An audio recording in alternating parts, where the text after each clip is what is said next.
Hello. Back in the dot-com days, I ran an internet business. We ticked all the boxes. We moved from the West End to Farringdon. We had a over-the-top marketing campaign. We dressed down every day. And of course, we had the obligatory table football in the middle of our cafe-styled breakout area. And it drove me nuts. If people used it, I'd be annoyed that they weren't working. And if they didn't, I worried that they were all unhappy and about to leave. After 3 months, we got rid of it to the disappointment of absolutely no one. And since then, there have been any number of pointless gimmicks which supposedly helped employee engagement and belonging. Virtual golf and a replica Formula One car were two of the more outlandish examples I remember. Hopefully, they're also now in a skip somewhere. Although, to be slightly more charitable, what this rather gimmicky approach was doing was recognizing the need to give employees a bit of time out to switch off from work for a few minutes and, in effect, to help them look after their mental health. Pre-COVID, there had already been a very clear trend for employers to do a lot more in this area, but it was still one of a number of issues HR and talent teams were dealing with. No longer. Well-being is the number one people issue right now, and by a considerable margin.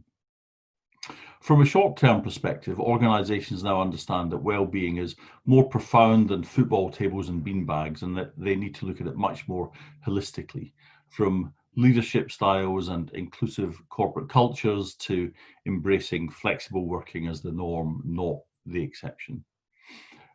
Longer term, I'm very optimistic that an ongoing focus on employee well-being could actually help facilitate a move to a more caring kind of capitalism. Wouldn't that be nice? For talent acquisition leaders, communicating their organization's approach to well-being is a crucial element of your recruitment experience and your wider employer brand. We've been speaking to a large number of employers who are urgently and radically rethinking their employee value proposition, as if they didn't have enough on their plate already. Employer brand has always been one of the most important elements of our talent acquisition benchmarking program. Of the 11 areas we look at, it is unfailingly in the top 3, along with candidate experience and diversity and inclusion.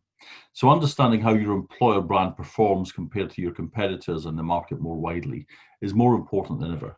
And the link to the benchmark program is in this post.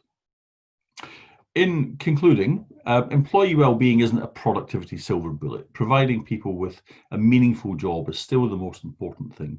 But for employers who can combine the two effectively, they won't just come through the COVID crisis well, they'll have a powerful platform for long-term success. And no need for table football. By the way, if you have any examples of your own gimmicks that people use, stick them in the comments and we'll do the top 10 gimmicks in the September edition of our Talent International magazine. Thanks for watching. Cheers.